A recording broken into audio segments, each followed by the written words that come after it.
안녕하세요.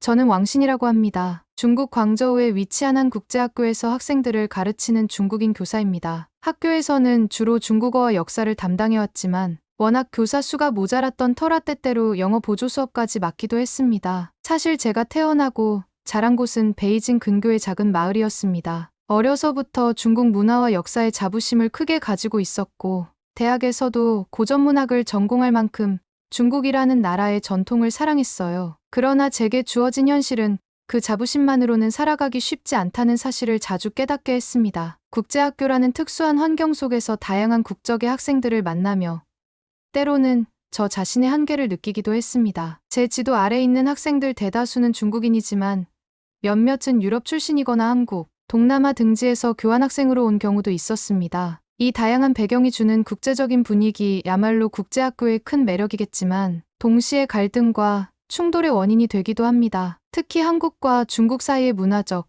역사적, 감정적 이슈는 생각보다 훨씬 예민하고 복잡하게 얽혀 있어서 저 역시 교직 생활을 하며 몇 차례 곤란한 순간들을 겪곤 했습니다. 그런데 언젠가부터 교장 선생님께서 해외 졸업여행을 추진하시기 시작했어요. 처음에는 영국으로 간다는 말이 오갔지만 결국 여러 사정으로 인해 독일로 방향이 확정되었습니다. 유럽이라고 하면 영어권인 영국이 보통 많이 떠오를 텐데 독일로 정해진 이유는 저도 자세히는 모릅니다. 다만 장 교장께서는 독일 또한 선진국 중 하나이니 우리가 중국의 위상을 더 널리 알릴 기회가 될 것이라며 굉장히 의욕적이셨어요. 왕신 선생, 이번 졸업여행 인솔을 꼭 맡아주셔야 해요. 학생들이 독일에서 사고 안 치도록 단속도 필요하고 무엇보다 중국의 기계를 보여줘야 하니까 저는 그 말씀을 들을 때마다 속으로는 조금 의아했습니다. 졸업여행이라면 학생들에게 좋은 추억을 쌓고 여러 문화를 체험하게 하는 취지가 큰데 교장 선생님은 너무 중국 자부심을 강조하시며 일종의 대외 홍보처럼 생각하는 듯했기 때문이지요. 하지만 제가 감히 교장 선생님께 대놓고 반박할 수 있는 처지가 아니었기에 그냥 맡으라는 대로 수락했습니다. 그리고 그것이 제게 인생 최악의 여행이 될 줄은 꿈에도 몰랐습니다. 독일 졸업여행을 약 한 달 앞둔 어느 날, 장 교장께서 전교생을 강당에 불러놓고 무려 1시간에 걸친 장문의 프레젠테이션을 진행하셨습니다. 내용은 이랬습니다. 여러분, 우리 중국은 세계에서 가장 빠른 경제 성장을 이룬 나라입니다. 곧 미국을 따라잡고 전 세계를 이끌게 될 겁니다. 독일에 가면 그들이 어떻게 한국을 우대하고 우리를 무시하는지 직접 볼 텐데 절대 기죽지 마세요. 우리는 오랜 역사와 강력한 문화를 자랑하는 중국인이니까요. 이 프레젠테이션을 본 중국인 학생들은 강한 애국심에 고무되어 박수를 치고 환호성을 질렀습니다. 하지만 유럽 출신 학생들이나 한국 교환학생 등은 어안이 벙벙해 보였습니다. 심지어 저 역시 교장 선생님의 의도가 살짝 불편하게 다가왔지만 무엇이라도 의견을 내면 왕신 선생, 당신은 애국심이 부족하군요 라는 핀잔을 들을까 봐 가만히 있었습니다. 교장 선생님은 마지막에 이렇게 강조하셨죠. 해외에 가면 특히 한국과 비교되는 상황이 많이 생길 겁니다. 요즘 전 세계가 K컬처에 푹 빠져 있다는데 그건 잠깐의 유행일 뿐. 우리는 이번 여행에서 반드시 중국이 더 뛰어나다는 사실을 알려줘야 해요. 제가 받은 임무는 학생들에게 독일 입국 절차나 현지 문화에 대해 안내하고 사소한 안전 문제나 숙소 배정을 조율하는 일이었습니다. 그런데 정작 그런 실무적인 준비를 하는 동안 계속 정체불명의 이야기가 들려왔습니다. 예컨대 독일 공항에서 한국 여행객이 우리를 막 고자질할 수 있으니 식자재를 꼭 조심하라는 식의 소문 말이죠. 마치 한국이 어디서든 우리를 깎아내리기 위해 애쓰고 있다는 식의 음모론이 학생들 사이에서 떠돌았습니다. 저는 처음엔 말도 안 되는 루머라고 무시했지만 이미 몇몇 학생은 그 이야기를 고지곳대로 믿고 있었습니다. 특히 우리 반의 반장이라 할 수 있는 류자위는 원래 애국심이 유난히 강했고 한국에 대한 경계심도 상당했습니다. 이유를 물어본 적이 있는데 예전에 중국 문화가 한국에 뺏겼다는 인터넷 기사 가령 김치 논쟁, 한복 논란을 접한 뒤로 그쪽에 꽂혀버렸다고 합니다. 그래서 이번 독일 여행에서도 독일이 한국 문화를 우대하고 우리 중국을 훌대한 증거를 찾겠다며 별의별 자료를 모으고 있더군요. 그러면서 친구들에게 독일로 떠나기 전에 브루스타와 중국 향신료를 왕창 챙겨가자. 혹시 거기서 중국 음식 구하기 힘들면 우리가 직접 차이나 파워를 보여주자고 독려하기도 했습니다. 저는 곤혹스러웠지만 크게 사고만 치지 않길 바라며 그저 지켜볼 수밖에 없었습니다. 드디어 졸업여행 당일 13시간 넘는 비행 끝에 저희 일행은 독일 베를린 공항에 무사히 도착했습니다. 시차와 장시간 이동으로 모두가 피곤했지만 아직 가장 골치 아픈 입국 심사가 남아 있었습니다. 저는 학생들에게 사전에 유럽 입국 시 동물성 식품이나 특정 식자재는 엄격히 규제된다고 충분히 설명했습니다. 그런데도 일부 학생들은 제 말을 듣지 않았거나 무시한 듯 보였습니다. 입국 심사대에서 가방을 열어 검사하는 세관원들이 고개를 절레절레 흔드는 장면이 눈에 선합니다. 이건 뭐죠? 말린 해산물. 이건 육포에다가 이상한 향신료가 들었는데 허가증 있으세요? 독일어가 안 통하니 학생들은 영어로도 제대로 답을 못합니다. 심지어 누군가는 짜증을 내며 목소리를 높입니다. 이거 우리 중국에서 흔히 먹는 건데 왜 반입이 안 돼요?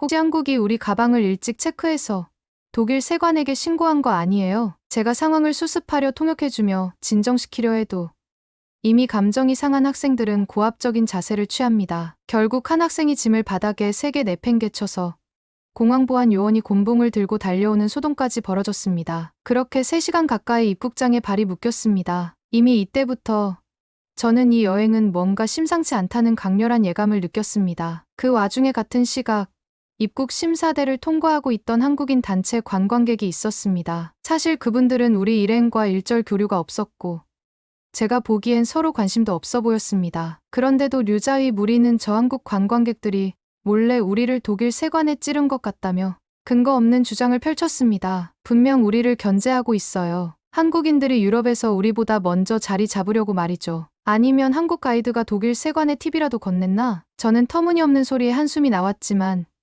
이미 일부 학생들의 머릿속엔 한국이란 존재가 우리를 방해한다는 피해의식이 단단히 자리 잡고 있었습니다. 이걸 어떻게 달래야 할지 감이 전혀 잡히지 않았습니다. 가까스로 공항을 벗어나 예정보다 2시간 이상 늦게 베를린 시내의 호텔에 도착했습니다. 원래는 그날 오후에 브란덴부르크 문 등 유명 명소를 둘러볼 계획이었지만 공항에서 시간을 다 소모해버려 일정이 취소되고 말았습니다. 호텔 프런트 데스크에서 단체 체크인을 하는데 몇몇 학생들이 고성을 지르기 시작했습니다. 왜 방 배정을 이런 식으로 해요? 뷰가 좋은 방은 없어요.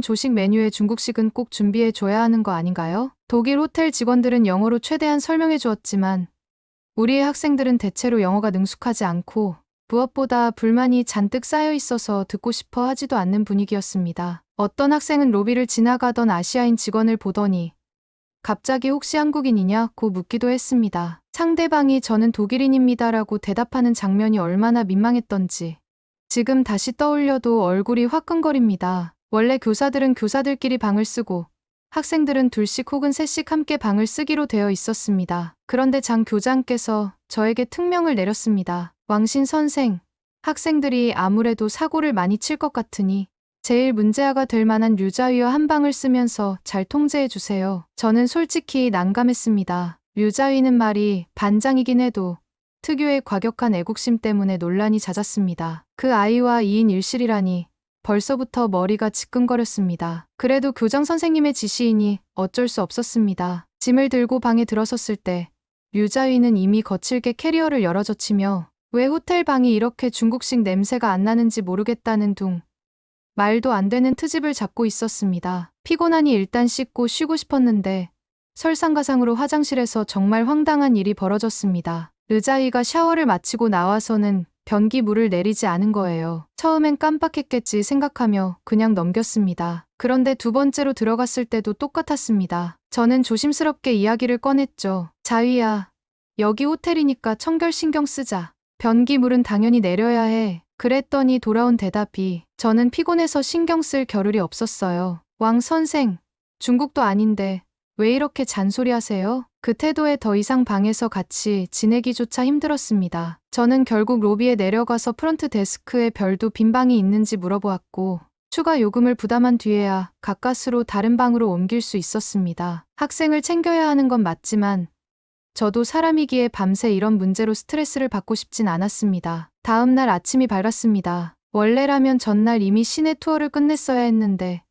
어쩔 수 없이 이날 일정을 압축해서 진행하기로 했습니다. 베를린의 브란덴부르크 문, 베를린 장벽 기념공원, 그리고 유명 쇼핑가 등을 둘러보며 학생들이 독일의 역사와 문화를 체험하도록 돕는 것이 제 임무였지요. 그런데 막상 시내에 나가보니 K-팝이나 K-드라마 OST가 여기저기서 들려왔습니다. 길거리에서 한국 음악을 틀어놓고 춤을 추는 유럽 청년들도 심심찮게 보였습니다. 저는 내심 정말 요즘 한류가 대단하긴 하구나라고 생각했지만 문제는 우리 학생들, 특히 류자위 무리가 이 광경을 보는 순간 인상을 잔뜩 찌푸렸다는 겁니다. 여기가 독일 맞아요? 왜 이렇게 한국 노래만 들려요? 독일 사람들이 한국의 뇌물이라도 받았나? 심지어 다른 유럽인들이 한국 음악을 즐기고 K-푸드를 시도해보는 걸 보면서도 그들은 온갖 음모론을 의심했습니다. 이거 다 한국 정부가 돈 풀어서 만든 거야. 원래 유럽이 우리 중국 문화를 더 존중해야 하는데 한국이 선수를 쳤네. 저는 저건 그저 개별적인 취향이거나 한국 문화가 요즘 인기가 있으니 나온 자연스러운 현상일 뿐이라고 설명했지만 이미 선입견이 생긴 학생들에겐 소용이 없었습니다. 오히려 왕신 선생, 왜 그렇게 한국 편을 들어요? 중국인으로서 자존심도 없어요? 라며 저를 의심하기까지 했습니다. 더욱 황당했던 건 길거리를 지나가다가 만난 한국 음식점 간판을 보고 학생들이 벌인 수동이었습니다. 독일에는 다양한 아시아 음식점이 있으니 한국어 간판도 흔히 볼 수 있거든요. 그런데 류자위가 그 간판이 중국 식당 간판보다 더 세련되고 눈에 잘 띈다고 불만을 터뜨렸습니다. 왜 중국 식당 간판은 저리 초라하고 한국 식당 간판만 번쩍이죠? 독일이 한국 식당에만 특혜를 주는 것 아닐까요? 심지어 옆에 있던 중국인 식당 주인에게 여기선 한국 쪽이 로비를 많이 해서 간판 허가를 쉽게 받는 거 아니냐고 시비를 거는 모습을 보고 저는 진심으로 창피했습니다. 식당 주인은 황당해하며 그런 거 전혀 없다. 단지 우리는 오래된 가게라 간판이 낡은 것뿐이라고 답했지만 류자위 일당은 믿지 않았습니다. 시내 투어를 마치고 점심 식사를 하러 대형 푸드코트에 들렀습니다. 우연히도 그곳에는 한국인 교환학생 몇 명이 모여 있었습니다. 그들은 베를린 대학 등지에서 공부하는 대학생으로 보였고 딱히 우리 일행에 관심을 보이지 않았습니다. 하지만 류자위 무리가 먼저 다가가 한국 학생들에게 말을 걸더군요. 너희들 한국에서 왔어요? 여기서 뭐해요? 한국 덕에 우리 중국이 독일에서 많이 무시당하는 것 같은데 당연히 한국 학생들은 의아해하며 우리가 무슨 상관이죠? 라고 반문했지요. 그러자 류자위는 힐난조로 독일 길거리에서 K-팝만 나오고 K-드라마 포스터만 붙었더라. 도대체 독일에선 왜 한국한테만 혜택을 주는 거죠? 분명 너희가 로비했을 거야. 정말 코미디 같은 대화였습니다. 저는 황급히 달려가서 한국 학생들에게 사과하고 우리 학생들을 끌어냈습니다. 한국 학생들 역시 황당해하며 우린 그저 교환학생일 뿐 무슨 로비 같은 걸 하겠느냐고 반박했지만 이미 류자위 무리는 제 말을 들으려 하지 않았습니다. 저는 땀을 뻘뻘 흘리며 중재에 나섰지만 이 시점에서 이미 돌이킬 수 없는 극한의 피로감을 느꼈습니다. 도대체 왜 이렇게 한국에 대한 피해의식이 심한 거지? 이대로라면 여행 내내 사고만 칠 텐데. 다음 코스는 페르가몬 박물관 등 베를린의 대표적 박물관을 방문하는 것이었습니다. 독일에는 세계적으로 유명한 박물관이 많고 특히 고대 문명이나 유럽 역사, 중동 유적 등이 잘 전시되어 있습니다. 장 교장께서는 거기에 가면 분명 중국 관련 전시도 있을 텐데 그걸 찾아서 우리 학생들이 공부하라고 지시하셨습니다. 하지만 막상 가보니 중국 전시는 도자기나 동양 무역로 일부 자료 정도가 전부였고 박물관 메인 섹션은 메소포타미아, 그리스, 이슬람 미술 등에 집중되어 있었습니다. 저야 당연히 그럴 수 있다고 생각했지만 류자위 무리를 비롯한 학생들은 큰 실망을 했습니다. 왜 중국 역사 섹션이 이렇게 작죠? 독일 사람들이 원래 중국을 존중 안 하나 보네요. 거기에다가 마침 한국 전통문화기획전이 별도의 전시실에서 열리고 있었습니다. 규모가 그리 큰 전시는 아니었으나 여러 한복이나 도자기, 전통 장신구 등이 전시되어 있었고 홍보 자료도 충분히 비치되어 있었습니다. 학생들은 이걸 보자마자 발끈했습니다. 중국 전시는 왜 이렇게 없고 한국은 기획전까지 독일이 한국에 매수당했음이 분명해요. 결국 격분한 몇몇 학생들이 한국 기획전 전시실에 들어가 직원에게 시비를 걸었습니다. 우린 중국에서 왔는데 왜 여긴 한국 전시만 이렇게 성대하게 해요? 이러면 중국인이 기분 나쁘잖아요. 직원은 영어와 독일어로 이건 특정 기간 동안 열리는 특별 기획전이고 중국 관련 전시도 기회가 되면 할 수 있다고 설명했지만 학생들은 전혀 수긍하지 않았습니다. 더군다나 주위 관람객들이 이런 소동을 지켜보며 웅성거리자 분위기는 순식간에 험악해졌습니다. 제가 최대한 달래보려 했지만 학생들은 계속 한국 때문에 우리가 무시당한다는 말을 반복했습니다. 결국 박물관 보안 요원이 출동하여 단체 퇴장을 요구했습니다. 이곳은 다른 관람객들도 함께 이용하는 공공장소이니 소음과 언쟁을 그만두시고 나가주세요. 저는 한껏 머리를 숙이며 사과했지만 이미 몇몇 학생들은 눈에 불을 켜고 우릴 차별한다고 외쳤습니다. 왜 한국 전시는 계속하면서 우린 쫓아내냐 하는 주장도 나왔습니다. 그러나 시종일관 잘못은 우리에게 있었고 박물관 측 입장에선 도저히 참아줄 수 없는 난동이었지요. 그날 오후에는 베를린 근교의 오래된 성당과 유적지를 방문할 예정이었습니다. 사실 아이들에게 유럽의 고풍스러운 건축 양식이나 역사적 배경을 설명해주고 싶었어요. 그런데 문제는 일부 구역이 보수 공사를 진행 중이라 접근이 금지되어 있었습니다. 그런데 류자위와 그 무리는 저 몰래 울타리를 넘어 들어가 벽면에 커다랗게 중국어 낙서를 해버렸습니다. 나중에 알게 된 사실이지만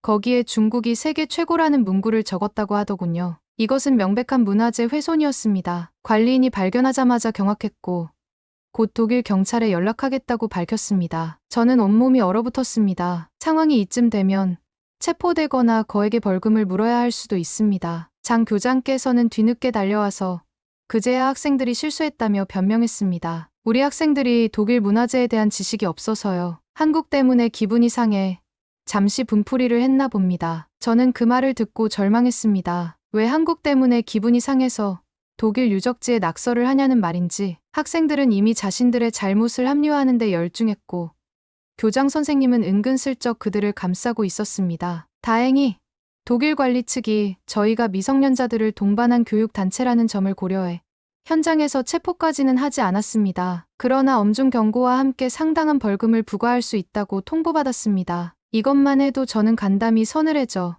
눈앞이 아찔해졌습니다. 다음 날은 반나절 자유시간이 주어졌습니다. 보통 졸업여행이면 아이들이 시내를 자유롭게 돌아다니며 기념품 샵도 가고 카페에서 휴식을 취하고 싶어 하잖아요. 그런데 이번엔 분위기가 상당히 어수선했습니다. 이미 독일인들이 우리를 차별한다.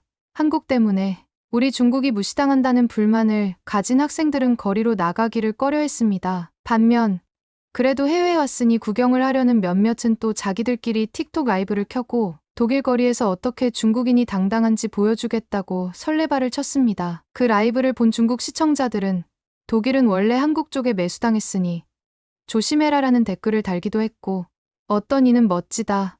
중국의 힘을 보여줘. 라고 응원하기도 했습니다. 정말 황당무계했지만 저는 이미 지쳐서 일일이 개입할 기운도 없었습니다. 자유시간 중에 몇몇 학생이 한국 음식점에 들어가 보려 했습니다. 겉으론 어떻게 한국이 독일에서 인기를 끌고 있나 확인하자라는 호기심 정도였지만 사실은 좀 비꼬고 싶어서였던 것 같아요. 그런데 공교롭게도 그 음식점이 낮 시간에 브레이크 타임이어서 문이 잠겨 있었습니다. 직원 한 명이 영어로 미안하지만 지금은 영업을 안 한다. 조금 뒤에 오라고 말하자 학생들은 또 역시 우리 중국인이라고 안 받아주는 거네라고 곡해했고 소리를 지르며 가게 문을 마구 두드렸습니다. 직원이 황당해하며 경찰을 부르겠다고 하자 그제야 뿔뿔이 달아났지만 이쯤 되면 이미 제정신이 아닙니다. 더 큰 문제는 그날 밤 몇몇 학생이 호텔 방에서 브루스타를 꺼내 중국식 훠궈를 끓이기 시작했다는 것입니다. 독한 향신료와 고추기름이 끓어오르니 복도의 매캐한 연기와 자극적인 냄새가 진동했습니다. 다른 투숙객들이 항의했고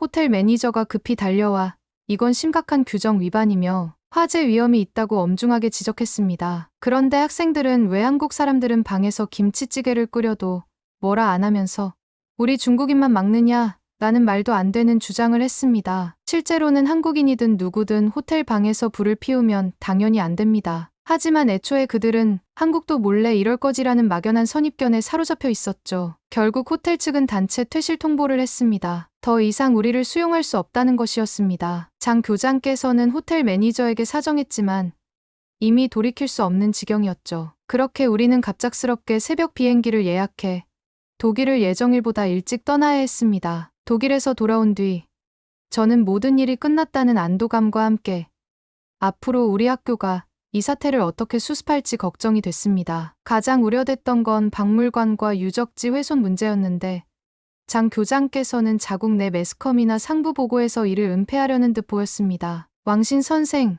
독일에서 벌어진 일들은 우리가 좀 미숙했던 걸로 마무리합시다. 그런데 중요한 건 독일이 한국 편을 들어 우리를 내쫓았다는 사실이죠. 우리 학생들 잘못만 있는 건 아니니까 너무 자책하지 말아요. 저는 황당함의 말을 잇지 못했습니다. 미숙하다 못해 범죄 수준이었는데 교장 선생님은 끝까지 독일과 한국이 우릴 무시했기 때문에 어쩔 수 없었다는 뉘앙스를 풍기셨습니다. 실제로 독일 측에서 유적지 훼손에 대한 벌금 청구서를 보냈고 해당 학생들의 법적 책임을 묻는 서류도 준비 중이었지만 교장은 어떻게든 외교부를 통해 해결하겠다며 대수롭지 않게 넘기려 했습니다. 한편 학교 내 한국 문화 동아리 K-드라마를 좋아하는 학생들이 모임가 있었습니다. 원래 소수였지만 나름 열성적인 친구들이었는데 이번 독일 사태 이후로 분위기가 급변했습니다. 류자위 일당은 한국 문화를 좋아하는 건 매국 행위라며 그 동아리를 노골적으로 비난하기 시작했습니다. 교장 선생님도 동조하는 태도를 보이면서 결국 그 동아리는 폐지되고 말았습니다. 한국 때문에 우리가 독일에서 피해를 본 마당에 어딜 감히 한국 문화를 공부하냐는 식이었지요. 그 와중에 몇몇 학생들은 우리는 정말로 K-팝이 좋아서 그냥 즐기는 거였는데라며 고민 끝에 전학을 가거나 해외로 떠나버리기도 했습니다. 저는 그 모습이 너무 안타까웠지만 이미 학교 내 기류가 더 보수적이고 과격해져서 제 힘으로 어쩔 수 없었습니다. 시간이 지나면서 교내에서 독일 졸업여행 이야기는 이상할 정도로 영웅담 비슷하게 포장되어 전해졌습니다. 마치 우리가 독일에 가서 중국의 기계를 보여주었는데 독일과 한국이 질투해서 우릴 내쫓았다는 식이었죠. 이게 말이 되는 소리인가? 저는 몇 번이나 자문했지만 이미 그들의 정신승리가 굳건히 자리 잡고 있었습니다. 우린 중국인이니까 독일에서 그렇게 당당히 행동한 게 맞아요. 그들은 우리 민족성을 감당 못한 거라고요. 한국이야말로 뒤에서 이간질을 했을 테니 우리가 화를 낼 수밖에 없었죠. 저는 교장 선생님이 주도하는 회의 시간마다 그 말도 안 되는 서사에 질려서 말문이 막히곤 했습니다. 그래도 우리 중 몇몇 교사들은 그래도 낙서는 범죄가 아니냐? 박물관에서 소란 피운 건 잘못이 분명하다고 지적했지만 교장 선생님은 대수롭지 않게 받아넘겼습니다. 독일 졸업여행 사태가 어느 정도 정리되자 학교 측은 외국어 교육 확대 차원에서 한국인 영어 교사를 채용했습니다. 이름은 김현수 선생님. 영국에서 TESOL 과정을 밟고 중국어도 어느 정도 할 줄 아는 재원이라 했습니다. 저는 내심 기대가 됐습니다. 학교에 다양한 국적의 교사가 있다는 건 분명 좋은 일이니까요. 한국 문화를 좋아하는 학생들도 줄어들긴 했지만 여전히 관심 있는 친구들이 있을 테니 이분이 잘 어울릴 수 있지 않을까 싶었습니다. 하지만 문제는 교장 선생님의 반응이었습니다. 처음부터 썩 달가워하지 않으셨죠. 하필 왜 한국인 교사를 데려오냐며 행정팀에 구시렁 대셨습니다. 그리고 저에게 귓속말로 왕신 선생, 저 김현수 교사를 좀 감시해 주세요. 혹시 학생들한테 한국 문화를 주입하려고 할지 모르잖아요. 저는 기가 막혔지만 대놓고 반발할 순 없었습니다. 네, 뭐 특별히 이상한 점이 있는지 주시해 보겠습니다라고 답할 수밖에 없었습니다. 김현수 선생님이 부임하자마자 류자위 무리를 비롯한 몇몇 학생들은 선생님, 어디서 왔어요? 아, 한국에서요. 우린 독일 갔다 와서 한국에 대해 안 좋은 기억이 많은데 괜찮을까요? 김현수 선생님은 당황스러워하며 웃음으로 넘기려 했습니다. 독일에서 무슨 일이 있으셨나요? 전혀 모르겠는데요. 부드럽게 물었지만 학생들은 한국 때문에 우리가 독일에서 크게 당했다는 말을 반복했습니다. 김현수 선생님이 그건 오해가 있는 듯한데 직접 얘기해 주세요라고 하면 학생들은 아니, 한국이 독일에서 로비를 많이 해서 우리 중국인이 무시받았거든요. 같은 황당한 이야기를 늘어놓았습니다. 김현수 선생님은 어느 정도 중국어를 할 줄 아니까 학생들의 말도 조금은 알아듣습니다. 그분도 점차 사태의 심각성을 깨달았죠. 저에게 따로 찾아와서 왕신 선생, 정말 이런 말도 안 되는 적대감이 학교 전체에 퍼져 있는 건가요? 전 그저 영어를 가르치러 온 사람이에요. 저는 씁쓸하게 고개를 끄덕였습니다. 독일 졸업여행 이후 학교 분위기가 완전히 바뀌어서 저도 당혹스럽습니다라고 말씀드렸죠. 김현수 선생님이 오기 전부터 있던 한국어 동아리가 있었습니다. 그 동아리는 사실상 유명무실해진 상태였지만 그래도 열성적인 학생 몇 명이 남아 있었습니다. 김현수 선생님이 담당을 맡으면 부활할 수도 있다고 봤는데 장 교장님이 완강히 반대했습니다. 지금 우리 학교 분위기가 어떤 줄 알고 한국어 동아리를 강화하려 하세요? 한국 때문에 우리가 독일에서 얼마나 수모를 당했는데 또 한국어라니요. 결국 이사회나 행정팀과 논의 끝에 교장 선생님은 한국어 동아리를 공식 폐지해버렸습니다. 김현수 선생님도 저는 다양성을 위해서라면 힘써 보겠다고 했지만 통하지 않았습니다. 그리고 폐지된 뒤에는 한국 문화를 좋아하던 학생들이 더욱 설 자리를 잃었고 몇몇은 자퇴하거나 해외로 옮기기도 했습니다. 제게는 그게 커다란 충격이었습니다. 애당초 국제학교라는 곳이 여러 나라 언어와 문화를 존중하고 배우는 곳 아닙니까? 그런데 이렇게 편협한 모습으로 치닫다니 그 누구도 합리적으로 제동을 걸지 못하는 환경이 너무나도 안타까웠습니다. 독일 졸업여행 이후 저는 깊은 회의감에 사로잡혔습니다. 해외로 나가면 자기 문화를 알리는 것도 중요하지만 남의 문화를 존중하고 배우는 태도가 더 먼저가 아닐까요? 그런데 우리의 여행은 처음부터 끝까지 우리 중국이 최고다라는 공세와 한국 때문에 우리가 무시당했다는 피해의식으로 얼룩진 채 마무리되었습니다. 감사합니다. 두 번째 사연 바로 시작하겠습니다. 안녕하세요. 저는 장샤오롱이라고 합니다. 베이징에서도 손꼽히는 명문 고등학교 2학년에 재학 중이죠. 저희 학교는 전통 있는 귀족 명문가 자녀들이 대거 다니는 곳으로 유명합니다. 저 역시 중국의 유서 깊은 가문 출신입니다. 할아버지는 문화예술계 저명인사셨고 아버지와 어머니는 각자 정부기관과 대기업에서 일하시며 영향력을 행사하고 계십니다. 그러다 보니 저희 학교의 분위기는 흔히 말하는 엘리트 의식과 중화 사상으로 가득 차 있습니다. 세계 문화의 뿌리가 곧 중국이라는 믿음. 모든 아시아 문화는 결국 중국이 원조다라는 사고가 학생들과 선생님들 사이에 자연스럽게 자리 잡고 있습니다. 저를 비롯해 대다수 학생들은 그런 사상을 아주 자연스럽게 받아들여 왔습니다. 올해 봄에 갑작스럽게 해외 수학여행 공지가 발표되었습니다. 원래 저희 학교는 유럽이나 미국 등 서구권으로 연수를 가는 전통이 있었는데 이번에는 특이하게 한국으로 정해졌습니다. 교장 선생님 말씀으론 한류가 어쩌고 저쩌고 하면서 전 세계에 한바탕 열풍을 불러일으키는데 우리 명문고 학생들이 직접 가서 그 나라가 실제로 어떠한지 살펴보자라는 의도가 있다고 하셨습니다. 사실 한국에 대해선 저도 어느 정도 호기심이 있었습니다. K-팝이라든가 드라마나 웹툰 등 미디어를 통해 유명해졌다는 걸 알지만 제 머릿속에는 중국의 옛 문화나 전통을 가져간 나라 정도로만 인식돼 있었습니다. 선생님들도 늘 한국이란 곳은 예전부터 우리 것을 가져다 쓰는 경우가 많았고 임시로는 발전했지만 아직도 우리나라만 못해라고 말씀하시곤 했거든요. 그래도 해외여행은 늘 설레는 법이죠. 특히 저희 같은 명문가 자녀들은 방학마다 개인적으로 가족과 함께 유럽으로 스키를 타러 가거나 일본으로 쇼핑을 가거나 하는 경우가 종종 있습니다. 하지만 이렇게 단체로 학교의 이름을 달고 한국을 간다는 건 묘한 흥분을 불러일으켰습니다. 친구들도 거기 가서 명동 쇼핑 좀 실컷 해야겠다거나 화장품이 그리 유명하다는데 사오면 좋겠다고 수군대며 들떠 있었습니다. 물론 저는 약간 의구심도 들었습니다. 한국 같은 작은 나라에 배울 점이 정말 있을까? 우리가 돈 쓰고 가면 그들은 그저 고마워해야 하는 거 아닐까? 하는, 지금 생각하면 꽤 오만한 생각을 했죠?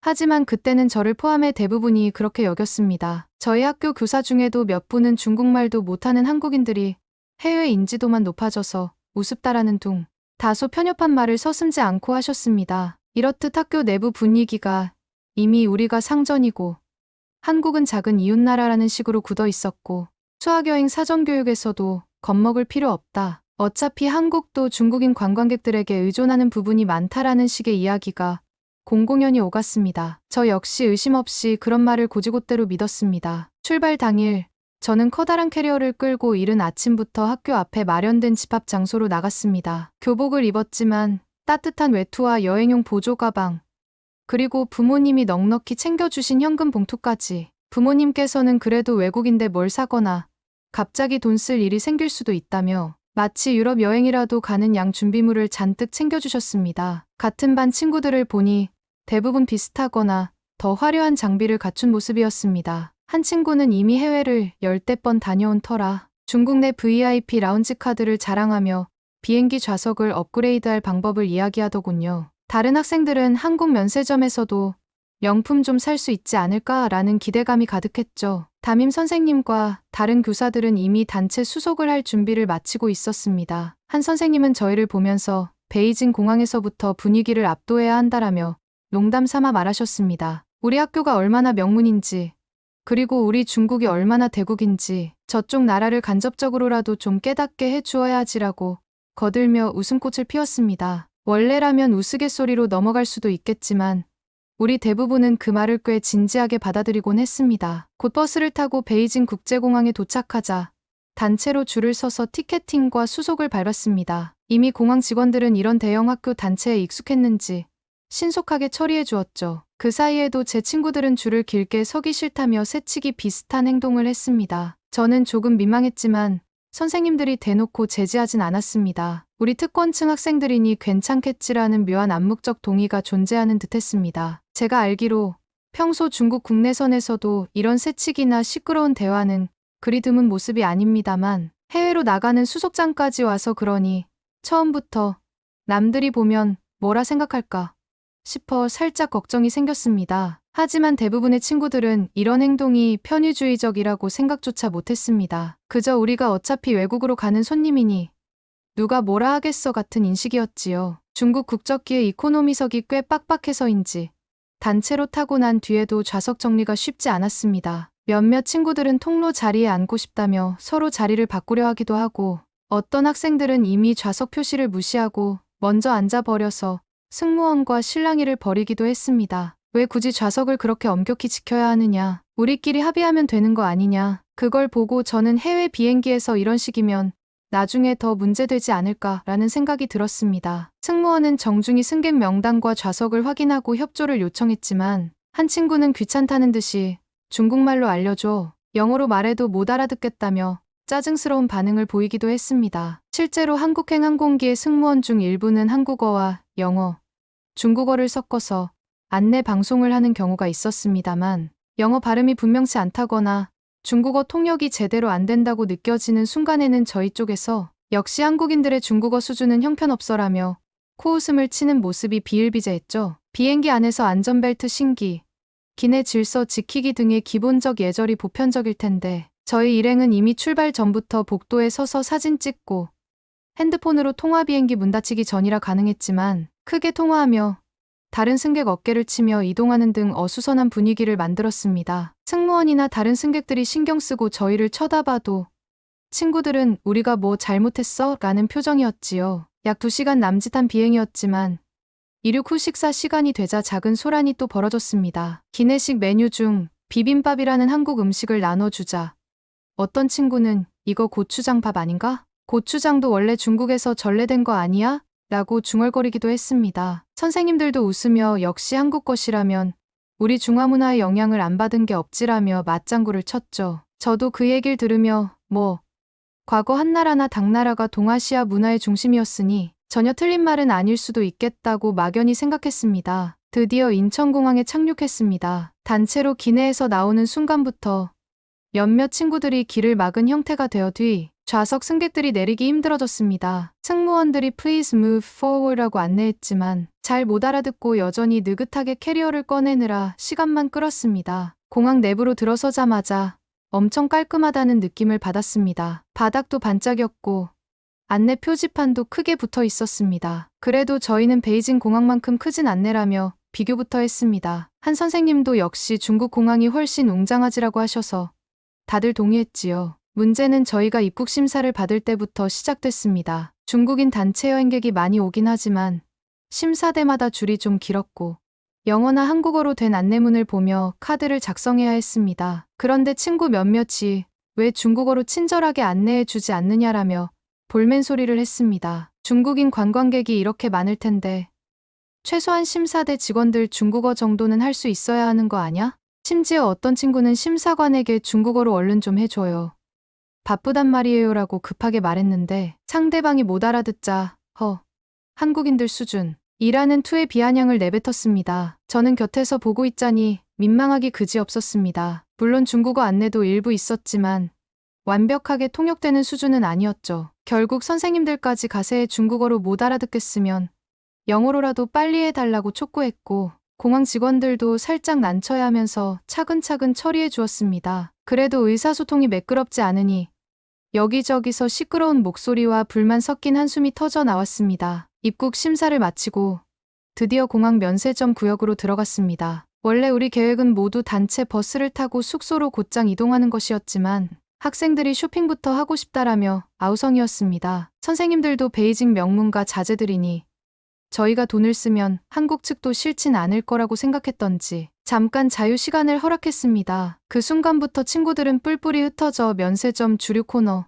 화장품 코너, 명품 코너를 누볐습니다. 그리고 곧 여기저기서 작은 충돌이 터졌습니다. 특히 화장품 쪽에서 한국인 직원과 다른 중국인 단체 손님들이 동시에 몰려 붐비고 있었는데 우리 쪽 친구가 먼저 손에 집어든 제품을 또 다른 사람 마찬가지로 중국인 관광객이 빼앗으려고 했다고 하더군요. 그 결과 상자끼리 바닥에 떨어져 제품이 훼손될 뻔했고 둘 사이에 고성이 오갔습니다. 다른 친구는 줄을 서서 계산해야 하는데 급하다며 얼렁뚱땅 앞사람 뒤통수 사이로 몸을 밀고 들어갔다가 직원에게 제지당했습니다. 친구는 내가 먼저 물건 집었으니 당연히 먼저 계산해야 하는 거 아니냐고 항변했으나 직원은 아무리 그래도 대기 줄은 서야 한다라고 했습니다. 그러자 그 친구가 또 중국에서는 이런 거 크게 문제 안 된다. 너희는 유난 떨고 있다라고 받아쳤습니다. 옆에서 보던 저는 이 장면이 꽤 불편했습니다. 이렇게 시끄럽게 굴면 다른 나라 사람들이 중국인에 대한 인식이 더 나빠지지 않을까 하는 우려가 생겼죠. 그런데 선생님들은 명백한 잘못을 지적하기보다는 이해해주지. 우리 학생들이 초조했나 보내라면서 일종의 온정주의로 대하려 했습니다. 결국 약속했던 집합 시간보다 한참 늦게서야 친구들이 쇼핑을 끝내고 모여들었습니다. 누군가는 주류 시음 코너에서 마음껏 시음을 즐겼는지 얼굴이 벌개져서 돌아왔고 또 다른 친구는 이미 면세점에서부터 인심이 별로 안 좋네. 우리가 돈 쓰러 왔는데 좀 봐줄 수 있지 않나 라며 투덜거렸습니다. 드디어 공항 출구로 나가니 이번 여행을 담당할 한국 가이드가 기다리고 있었습니다. 중년 남성이었는데 중국어가 꽤 유창해 보였습니다. 저희가 가까이 다가가자 환한 웃음으로 환영합니다. 여러분, 안녕하십니까? 하고 인사했습니다. 보통의 중국어 안내 수준보다 능숙해 보여서 우리는 살짝 의아함과 안도감을 동시에 느꼈죠. 가이드는 자신의 소개를 간단히 하고 큰 버스가 저희를 숙소까지 데려다 줄 거라고 했습니다. 다들 짐가방을 싣느라 분주했는데 그때부터 중국에서는 버스 기사가 그냥 알아서 실어주는데 여기는 안 해주느냐 같은 푸념이 들렸습니다. 실제로 기사는 트렁크 문을 열어주고 기다렸지만 직접 일일이 가방을 옮겨주진 않았거든요. 가이드는 짐을 옮겨드릴 수도 있지만 많은 짐이 있으면 시간이 오래 걸려서 여러분 편하실 때 직접 싣는 게 빠릅니다라고 설명했지만 친구들은 배려가 부족하다는 둥 한국인들은 손님이 왕이라는 개념이 없나 바라며 불만을 표했습니다. 버스 안에 올라타니 의자가 깨끗한 편이었고 에어컨도 쾌적하게 작동되고 있었습니다. 그런데도 몇몇 친구들은 우선 창문을 마구 열어 젖히면서 한국 공기는 중국보다 낫다는 말이 사실인지 확인해보자 라며 비아냥거리기도 했습니다. 선생님들은 그래도 확실히 스모그가 덜한 것 같긴 하다라고 하시면서도 여기는 인구가 적으니 공기가 맑은 거지. 우리같이 대국이면 어쩔 수 없이 공기가 탁해지는 거다라고 덧붙이셨죠. 한바탕 떠들다 보니 가이드가 마이크를 잡고 이제 서울 도심까지 이동 시간이 1시간가량 걸립니다. 한국의 교통 상황은 꽤 혼잡할 때도 있으니 편안히 쉬세요. 혹시 궁금한 점 있으면 언제든 물어봐 주시기 바랍니다라고 말했습니다. 그 말이 떨어지기 무섭게 친구들은 단체로 가이드에게 질문 공세를 퍼붓기 시작했습니다. 왜 한국 사람들은 중국어를 잘 못해요? 한국 음식은 거의 다 중국 것에서 파생된 거 맞죠? 한국 화장품이 유명하다던데 결국 기술은 중국산 아닌가요? 가이드는 처음엔 부드럽게 웃으며 대응했지만 질문들이 점차 노골적인 방향으로 흘러가자 약간 난처해 보였습니다. 그래도 숙련된 가이드답게 오랜 교류가 있었다라든지 중국 문화의 영향을 크게 받았다는 식으로 대답을 얼버무렸습니다. 저는 그 대화를 옆에서 듣고 있으니 왠지 모르게 미묘한 기분이 들었습니다. 저렇게 계속 우리식으로만 몰아붙이는 건 좀 과하지 않나 싶었지만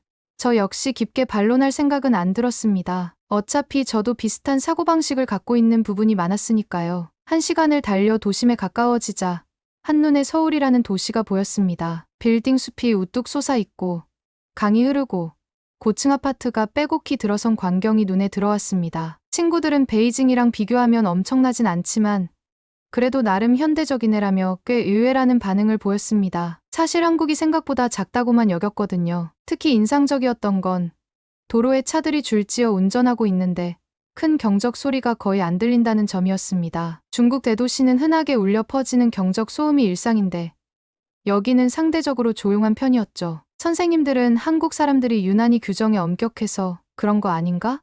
경적을 안 울리면 더 불편할 텐데라며 의아했습니다. 버스가 교차로에서 신호 대기할 때 일부 친구들은 가만히 있자. 중국 같으면 이 신호쯤은 그냥 살짝 무시하고 지나가는 데라고 농담 반 진담 반으로 말하기도 했습니다. 그러나 여기서는 모든 차량이 멈춰 있고 보행자들도 신호를 철저히 지키는 모습이 신기하다며 창밖을 구경했습니다. 이날 저희가 묵게 될 숙소는 한옥 게스트하우스 형태라고 했습니다. 학교 측에서 중국 자제들이라면 호텔보다는 한국 전통주택을 체험해보는 것이 학습적 가치가 높다고 결정한 모양입니다. 저도 사실 약간 기대됐습니다. 베이징의 사하번스 허유안과 비슷하면서도 다르다던데 어떻게 생겼을지 궁금했거든요. 버스에서 내려 조그만 골목을 따라 들어가니 아담하면서도 꽤 고풍스러운 건물들이 보였습니다. 한옥 기둥과 마당, 기와 지붕 등이 어우러진 모습은 확실히 중국 전통 가옥과는 색깔이 조금 달랐습니다. 저는 앞마당에 들어서며 생각보다 예쁘다라는 생각을 잠시 했지만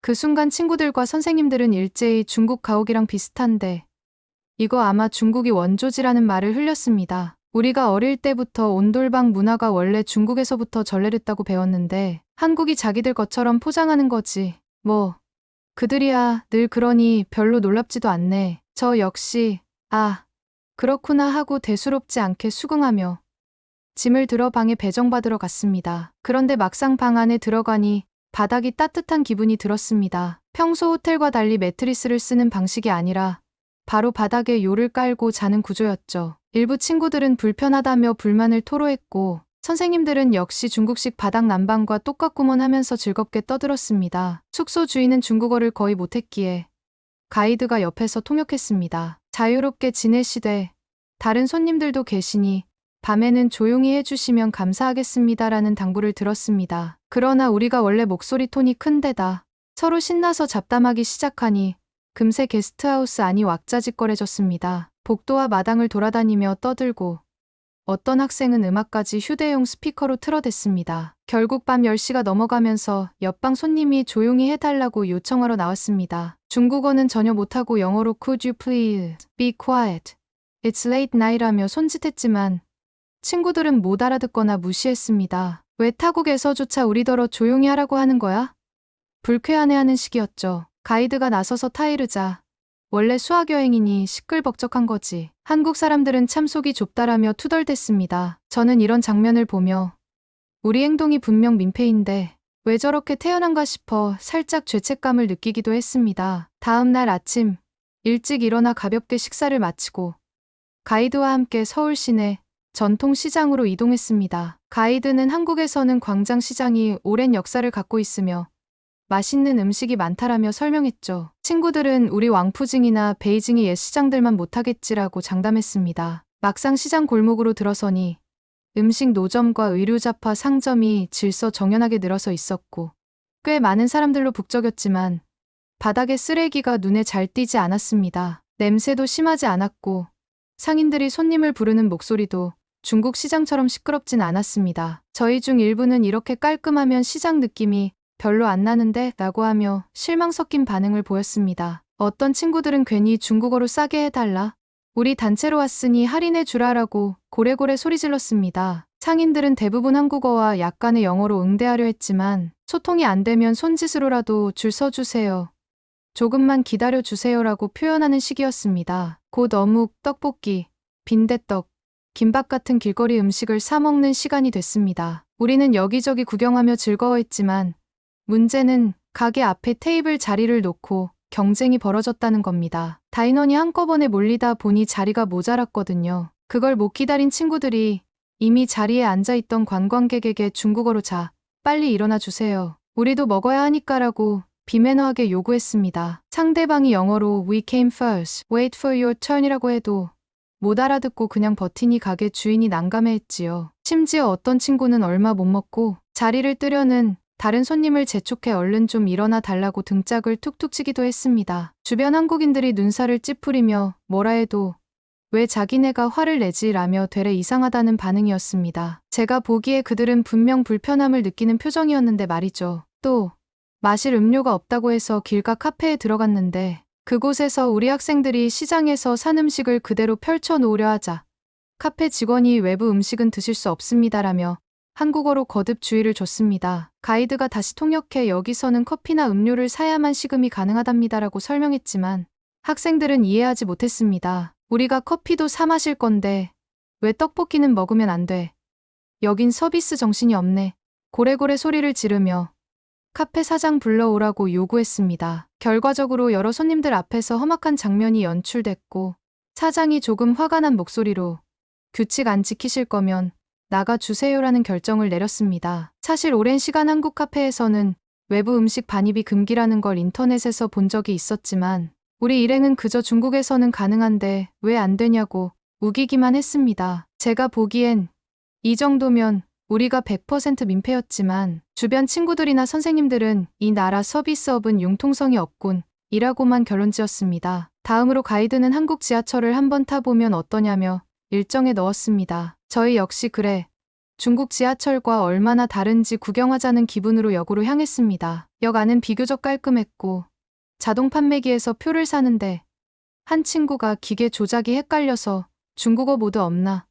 역시 불편하네라며 기계를 3개 두드렸습니다. 개찰구를 통과해서 승강장으로 내려가는데 선생님들이 중국처럼 막 떠들어도 되겠지.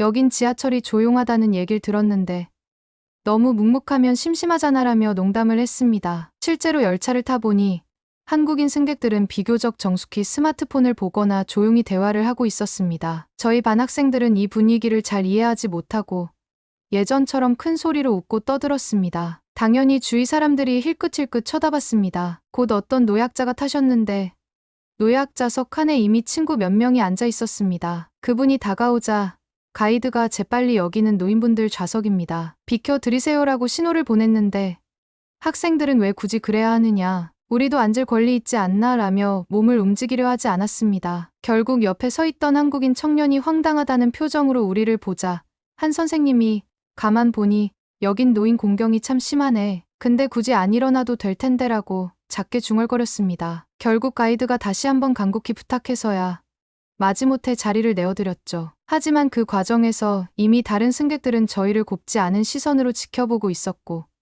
친구들은 피곤한 규칙이 많다고 계속 불평했습니다. 저는 속이 타들어갔습니다. 이건 최소한의 예의 아니야? 하는 생각이 들었거든요. 그런데도 주변엔 그런 걸 당연히 여기지 않는 아이들이 많았습니다. 이윽고 명동이라는 번화가에 도착했습니다. 화장품 가게, 의류 매장, 길거리 음식 노점 등 온갖 볼거리와 쇼핑 스폿이 가득했죠. 한국에 관광 오는 외국인들이 특히 명동을 즐겨 찾는다고 하니 저희도 흥분을 감추지 못했습니다. 베이징 왕푸진 거리보다 볼거리가 많다는 말이 절로 나왔습니다. 하지만 동시에 그 좁은 골목에 많은 인파가 몰리다 보니 조금만 줄 서 있어도 오래 기다려야 했고 매장마다 사람들이 북적였습니다. 어느 화장품 로드숍에 단체로 들어가니 직원들이 반갑게 어서 오세요라고 한국어로 인사했습니다. 저희는 그저 니하오 혹은 중국어로 이거 얼마야? 라고 물었는데 직원들이 영어 한국어를 섞어 대답하거나 중국어를 아주 조금만 구사하려 하자 친구들이 중국어로는 못해요.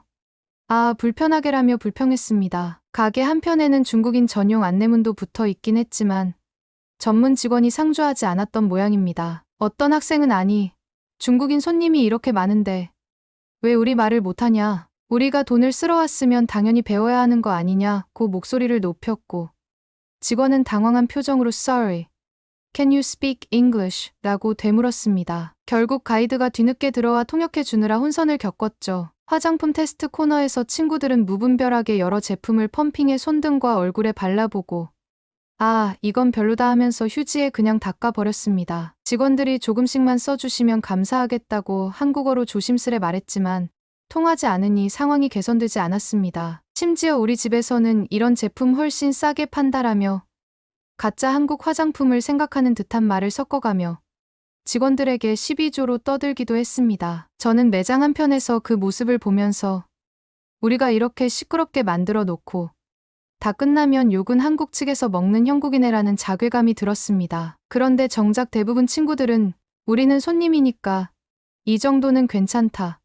그들이 우리를 성심껏 모셔야 하는 것 아닌가라는 태도여서 전혀 문제를 인식하지 못했습니다. 명동 한가운데는 길거리 음식이 유명하다고 했습니다. 저희도 바닷가재 꼬치, 닭강정, 호떡, 소떡소떡 등 처음 보는 음식들을 사 먹었습니다. 맛이 꽤 괜찮아서 다들 신나게 먹고 포장지와 일회용 컵을 여기저기 들고 다녔죠. 곧 쓰레기를 버릴 곳이 마땅치 않아 어떤 친구가 건물 옆 골목에 슬쩍 종이컵을 버렸습니다. 제가 야, 그러지 마. 쓰레기통 찾아보자라고 하자 그 친구는 어차피 누군가가 치우겠지 혹은 청소부가 있을 테니 상관없어라며 대충 넘기려 했습니다. 분명 주변에는 쓰레기를 아무데나 버리지 말라는 취지의 안내가 있었는데도 별 신경 안 쓰는 거죠. 그걸 본 한 한국인 행인이 영어로 Hey, you should throw that in a bin 이라고 항의하려 하자 제 친구는 오히려 화를 냈습니다. 무슨 소리인지 모르겠고 우리를 간섭하지 말아줘요 라는 뉘앙스를 중국어로 내뱉었습니다. 영어를 잘 못 알아듣기도 했고 그 행인 역시 중국어를 몰라 직접적인 말싸움까진 번지지 않았지만 분위기가 매우 불편했죠. 그 와중에 더 충격적인 사건이 발생했습니다. 친구 중 한 명이 화장실이 급한데 어디 있느냐라며 두리번거리다가 대로변 골목 구석에서 그냥 바지를 내리는 겁니다. 저는 기겁해서 이건 아니야 하고 말리려 했지만 그 친구는 중국에선 가끔 이렇게 하는데 급하면 어쩔 수 없지 뭐라며 태연했습니다. 때마침 지나가던 현지인들이 그 광경을 목격하고 경악하며 욕설 비슷한 걸 내뱉었고 결국 가이드가 달려와 사태를 진정시키느라 진땀을 흘렸습니다. 저는 이걸 보며 정말 우리 행동이 너무 지나치다. 이건 한국이나 어느 나라에서 봐도 민폐를 넘어 무례라고 생각했지만 정작 그 친구는 중국 대도시에서도 가끔 노상 방뇨는 흔하잖아. 무엇이 문제지? 하고 되묻습니다. 선생님들도 마찬가지로 긴급 상황이었겠지. 그들은 왜 저렇게 예민하게 굴까?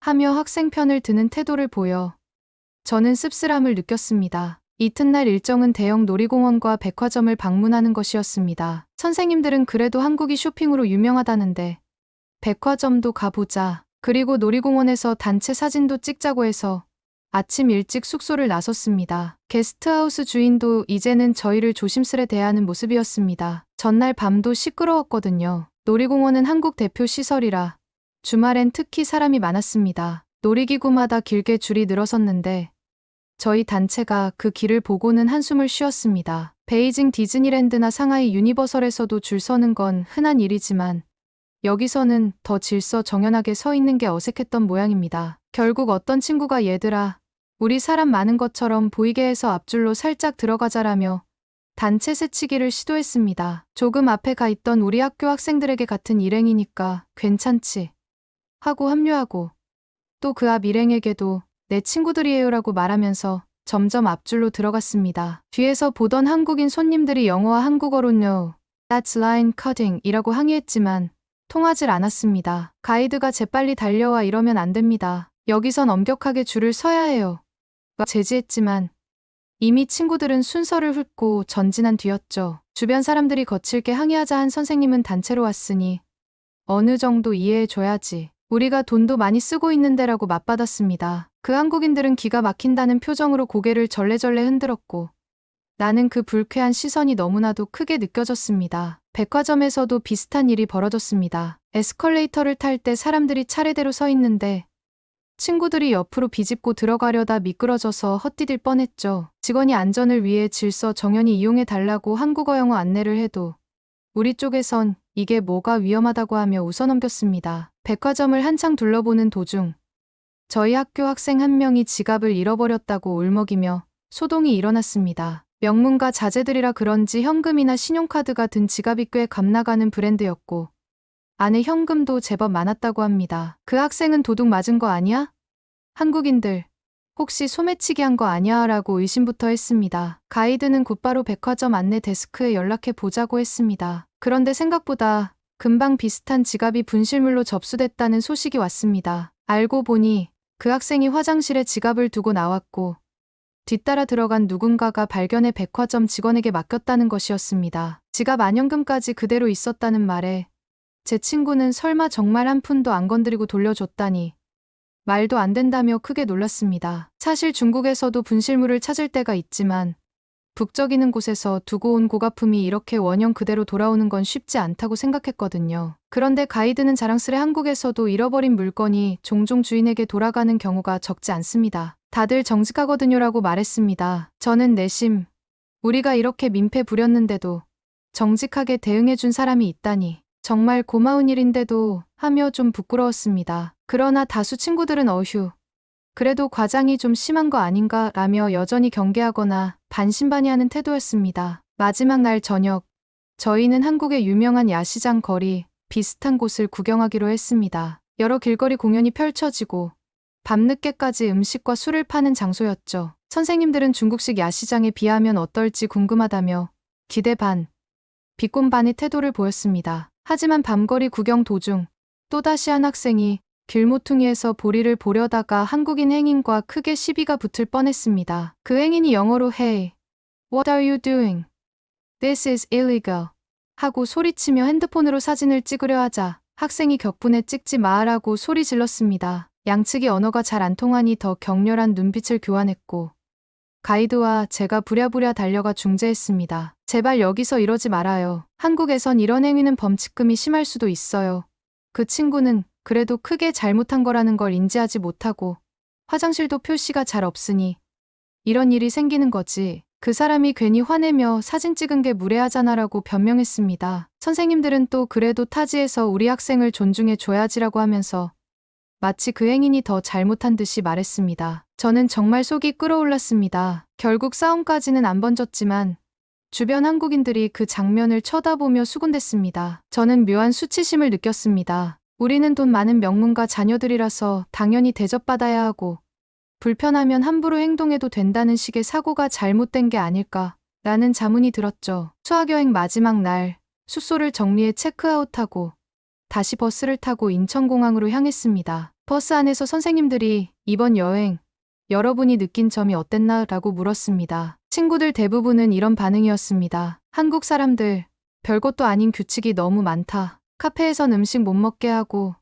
지하철에선 조용히 하라고 하고 길거리에서 쓰레기 좀 버렸다고 노려보는 거 참 불편하더라. 우리나라처럼 통 크게 이해해주지 않고 다들 예민한 것 같아. 우리가 돈을 벌게 해주러 간 건데 왜 그렇게 퉁명스럽게 구는지 모르겠어. 저는 듣고만 있어도 가슴이 답답했습니다. 물론 초반엔 저 역시 이런 생각에 동조했지만 실제로 거리를 누비고 한국인들을 직접 대하면서 이건 문화 차이라는 게 아니라 우리가 기본적인 예의를 안 지킨 측면이 훨씬 커 보인다고 느꼈거든요. 그렇지만 선뜻 이 말을 꺼낼 용기가 없었습니다. 이미 대다수가 한국이 별로였고 우리에게 못해줬다고 확신하는 분위기였기 때문입니다. 공항에 도착해서 수속을 밟을 때도 한 학생이 면세점에서 또다시 새치기를 시도하다가 제지당했고 마지막까지 참 귀찮게 구내라고 분심을 토해냈습니다. 저는 오히려 우리 때문에 한국인들이 마지막까지 피곤함을 느꼈겠지라고 생각했지요. 비행기에 탑승의 자리에 앉으니 약 2시간 뒤면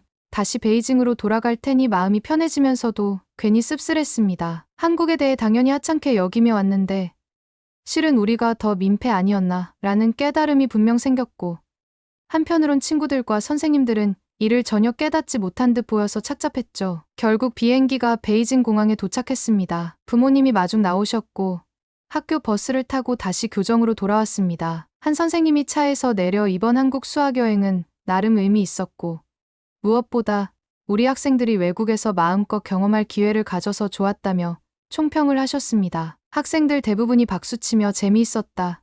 유난 떨 거 없어. 그냥 여행은 즐기는 거지라는 식으로 화답했습니다. 하지만 저에게 이 여행은 그저 즐거웠다고만은 말하기 힘든 복합적인 경험이었습니다. 아주 불쾌하거나 완전히 망쳤다고 표현하기엔 그래도 해외를 다녀오며 다양한 장면을 봤으니까요. 동시에 우리가 이렇게 행동하는 게 옳았나 라는 자문이 계속 머리를 맴돌았습니다. 이상, 베이징 명문고 2학년, 중화사상을 자랑스러워하지만 동시에 이 수학여행에서 여러 가지 씁쓸함을 느낀 장샤오롱의 이야기였습니다. 언젠가 정말로 다시 한국에 가서 이번엔 배려 깊은 태도로 여행할 수 있길 바랍니다.